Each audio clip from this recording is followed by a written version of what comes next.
Good morning, ladies and gentlemen, and anybody else who happens to be in the room.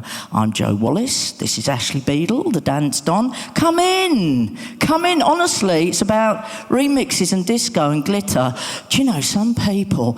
Anyway, history of the remix. So we're going to start right at the beginning with this gentleman. Not only was he incredibly handsome, he was actually a model for Ford Model Agency, he was the inventor of the remix.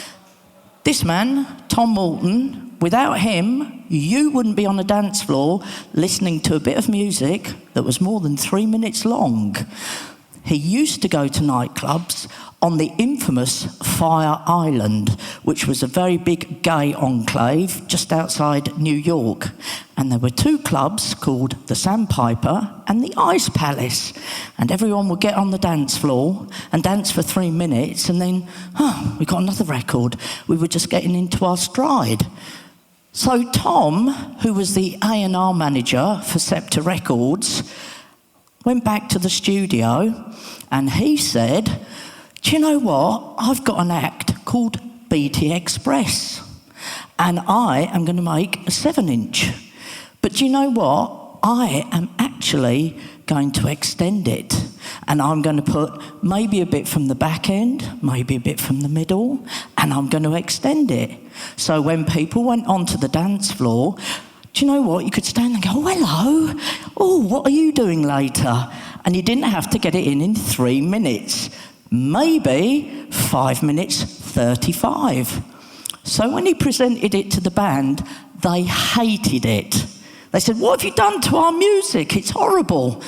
But what Tom Moulton had actually done was revolutionised the way that you listen to music within the dance world. Without Tom and his chiselled good looks and his amazing A&R ears, you would still be dancing to 3-minute records. Okay? So, he famously said, I never made a dance record. I made records you can dance to. Absorb that, go away and have a think about that, and you'll think, do you know what, that man's a genius, which he is. Now you'll notice this is a 7-inch record. And the reason it's got a hole in the middle, it was to fit onto jukeboxes, mostly. Now, Tom was given an engineering job because he is a studio engineer as well as A&R, and his good mate, Jose Rodriguez. They ran out of these 7-inch blanks, but they had to get the job done. They were up against a deadline. So they said, right, open that cupboard. Oh, we got 12-inch. Brilliant. We'll stick it onto a 12-inch. And at that precise moment, the 12-inch record was born in 1974. So without that shortage of 7-inch blanks, you wouldn't have got the 12-inch. Now, the advantage of having a 12-inch is that you try and compress 5 minutes into a 7-inch. The sound is horrible because the grooves are closer together. You can't get that depth of bass. But when it went onto the 12-inch and it became expanded, all the DJs went, do you know what? I can crank that bass up. Everybody gets on the dance floor and it's longer than 3 minutes. Do you know what? This could catch on. Well, you could fit more on a 12-inch as well. Oh, you could. You could go up to 11, 12, 13, 14, 15 minutes. And Tom did, because Tom's that kind of guy. So after Al Downing, the first official track to be committed to 12-inch were these guys, Moment of Truth. This is Salsoul Records, which is a legendary New York disco label. It says so at the bottom, look, Madison Avenue. Now, the other thing that you'll notice is it's got a Tom Moulton mix. If you had that on a record label, it meant you didn't even have to listen to the record. You knew that when you got that record home or down to the club, it was going to be audio dynamite. Didn't even have to listen to it. Went in a record shop and said, can I have that record? Don't have to play it, mate. Oh no, it's going to be brilliant. Now then, This was the first commercially available 12-inch. This group is called Double Exposure, and the track is called 10%. Now, I can't imagine that any of you were ever born before 1976. I was 16 and working in a record shop. So we actually got this 12-inch flown in from America, and we all stood and looked at it. What's that? I think it's a 12-inch. Can you imagine? It was like Martians landing. And when you actually look at the time, 9 minutes 15. What we meant to do, you meant to dance, you meant to get on the dance floor, and you meant to stick on it for 9 minutes. Wow, that's amazing. Now, this gentleman is Walter Gibbons. Now, you can all go off and do your research. Walter Gibbons was actually probably 20 light years ahead of his time. You'll also notice a little phrase underneath here, disco blending. If you've never disco blended, I suggest you go away and have a go. It's great fun, but this was the first man to do it. Now, Mr. Beedle, didn't you have a little chat with Walter Gibbons? Well, I certainly did. In the early 90s, I had a pseudonym called the East Village Loft Society, one of my many pseudonyms. And on the front of the cover of the EP, I had a picture of Walter Gibbons. The day the EP was released, I went out for some lunch, came back to the office, and there was a phone call that had come in from New York. And my partner said, you better give this guy a ring back. So I did, and it was Walter Gibbons. And he turned around to me and said, thank you so much for putting my picture on the front of your EP. And I was like, oh my God, this is Walter Gibbons. And did he like the piece of music? He absolutely loved the piece of music. So, you know, I would have happily died and gone to heaven on that day. But you didn't. So, anyway, absorb all of that. I won't be asking questions later, but here we are. Disco is about to break onto the scene. It was kind of bubbling under with those 1974 proto-disco records, but the first recognised disco break was on Don Downing's Dream World. And then the actual first megamix, can you imagine that? Blending records together to make one big track. Nobody had ever done it before. It was like Martians landing. I remember getting this album in the shop, and we put it on and we went, well, where are the gaps in between the records? Hang on, I'll just have a look at the back of the... Oh, it's called a megamix. What's one of them? Don't know, but it's good, isn't it? So this Gloria Gaynor album was the very, very first album where Tom Moulton blended, not mixed, blended the tracks together. Now then, this is the point where I introduce my guest speaker, Mr. Ashley Beedle, and he will talk you through those three images.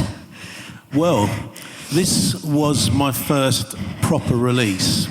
The Black Science Orchestra, Where Were You, which I did with my friend, one of the original members who I'm with now, Rob Mello, Danny Arno, and my flatmate, John Howard.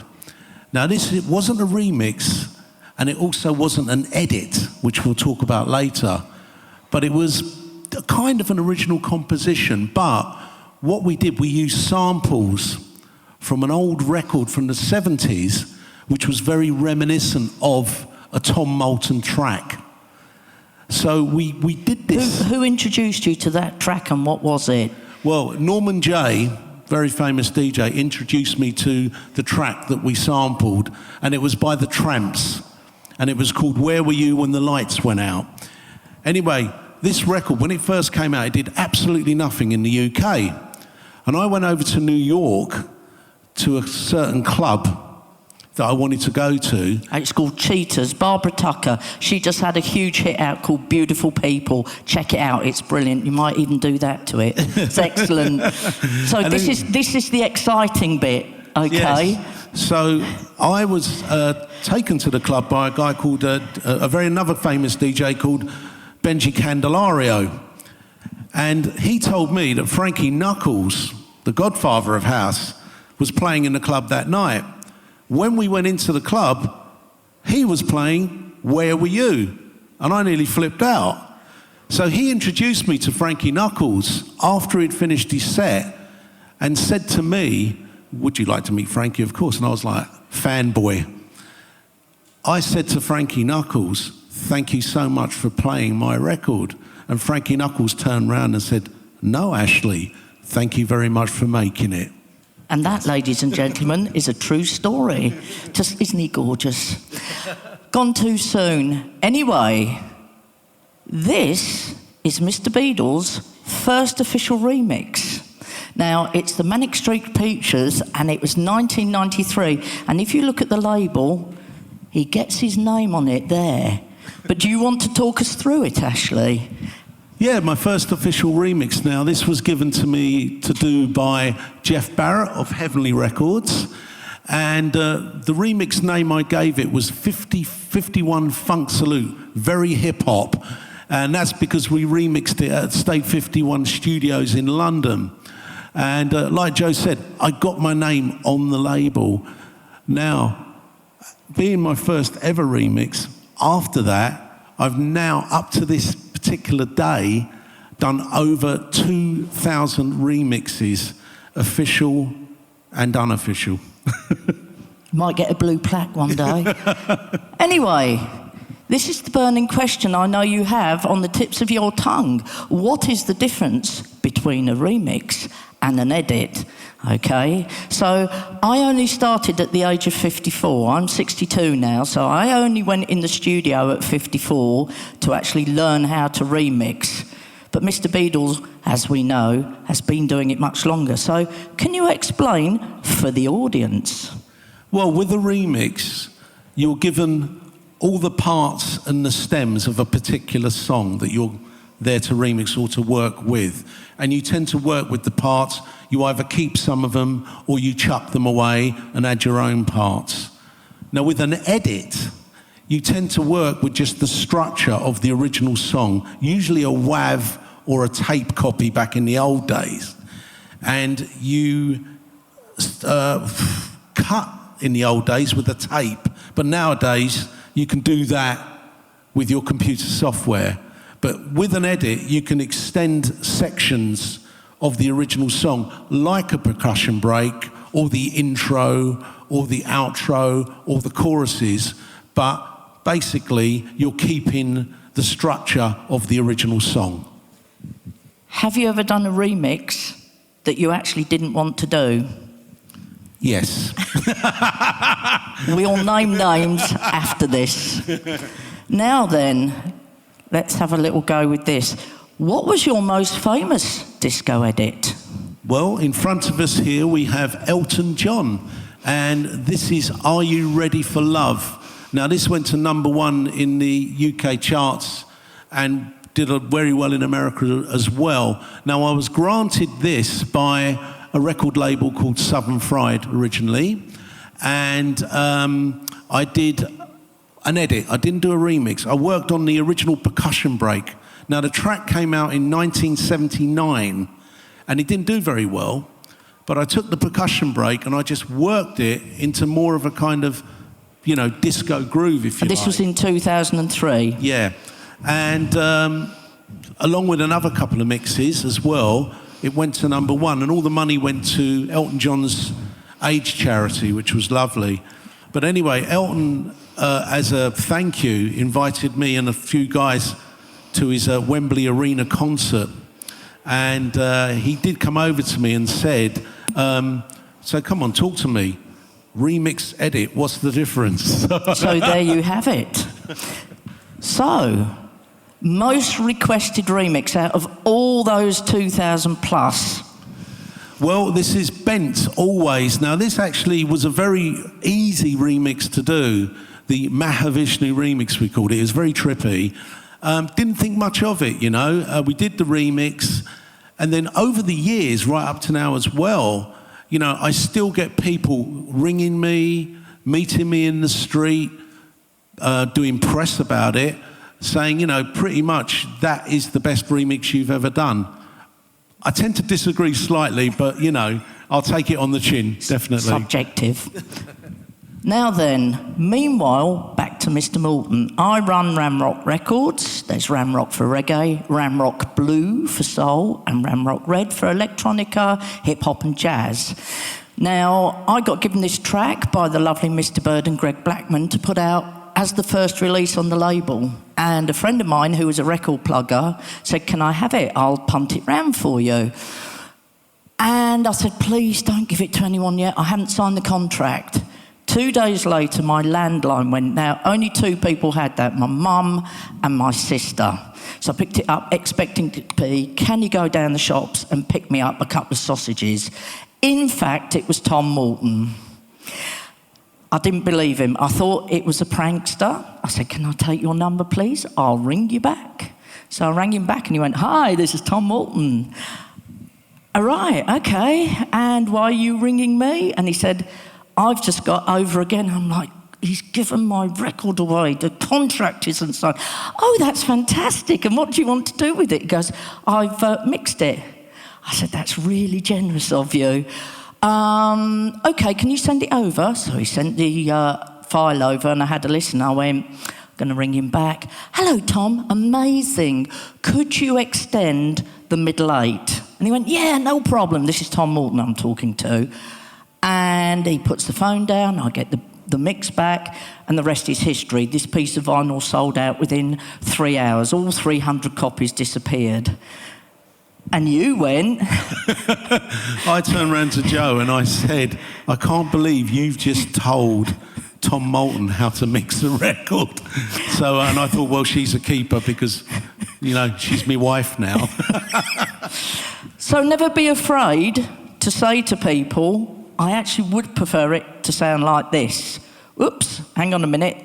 So, this is us, this is Ashley and me, and this is Darren Morris.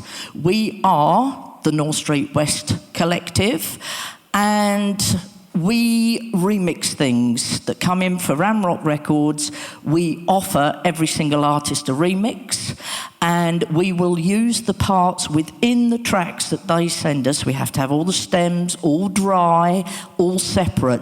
When people ask you for stems, if you are submitting for a remix, don't bunch everything together.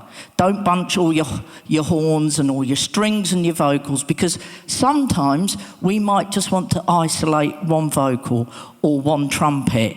So bear that in mind. When they actually say dry and separate, that's for a reason. We've done over 70 remixes since 2016, and we're regulars on people like Craig Charles and Don Letts.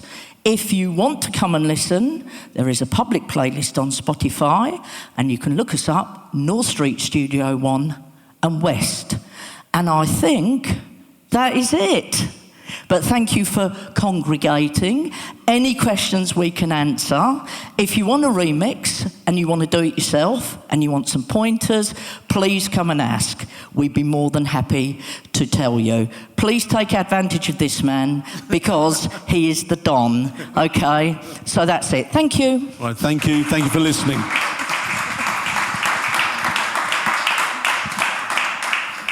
Any questions?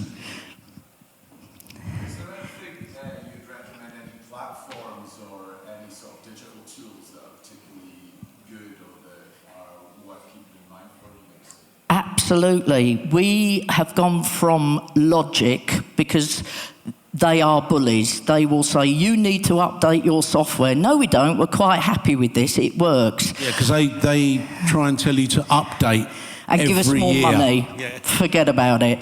There is a platform called Studio One, and it's the most genius thing that's ever happened to the studio. It costs you $12.99 a month. They fix all the bugs, they beta test, they upgrade, and it's all within that $12.99 a month. And if you've got any problems, you can ring people up on the end of a phone. It's faster than Logic. The colours aren't great. When you actually press orange to make your brass section, It comes up green. it comes up green. But we're not colourblind, it's actually just rubbish. That's the only rubbish bit of it. But for us, it is the greatest leap forward in remixing that we've had within the studio. And the other people to check out, if you're thinking of, oh, I want to make my remix sound vintage, is a company called Brainworks. And they do a ton of stuff, and it can range from 60s plate reverb, it can range from Studer. Compressors, lots of nice compressors. Yeah, really nice kind of 60 sounding compressors. So if you want to kind of get that vibe on it. And the other thing is Native Instruments and Spitfire for your plugins. If you want to get good sounding strings and horns, don't undercut yourself. Save up, get a paper round, do anything, and spend 200 quid on a decent horn or string section, but wait until the sale, because they're always doing 50% off, and you can get things like the LA strings, you can get Abbey Road, you can get vintage horns, but thousands of permutations. And the other thing that we use a lot in remixing is Machine. And if you look that up, they do packs of hip-hop beats, classic rock breaks. And so if you don't want to go down the sample route, which I don't encourage you to do because you'll be bankrupt by the end of the year and probably in prison, is get yourself some of these off the peg beats, which you can adapt for your own use. You know, you don't have to stick to what they give you. You know, put it through a bit of an effects, you know, chop into it. But it's there, it's already been done for you, and an incredibly high quality. So those are our kind of go-to things. But Brainworks are brilliant, and Studio One. Yeah. But that's it, really. And just have a good ear and be confident in what you do. If you don't think that when you hear something back and something sounds a bit off, yes, you can use Melodyne to get the vocals through and to pitch them correctly. Don't use auto-tune. I would actually kill you if you suggested that. Use your ears. You're all musicians. You've all got good pitch. Use it. And if you don't like certain bits of the stems, bin them. It's your remix. You are the creators. And the bottom line is, what would Tom Walton say? And that's it. And also, if you go to YouTube, you can check out how Studio One works, etc. on there. And it's really simple to look at and learn. Yeah, loads of really user-friendly tutorials on there. Even I can work it out, which is something. But that's it now. Thank you very much.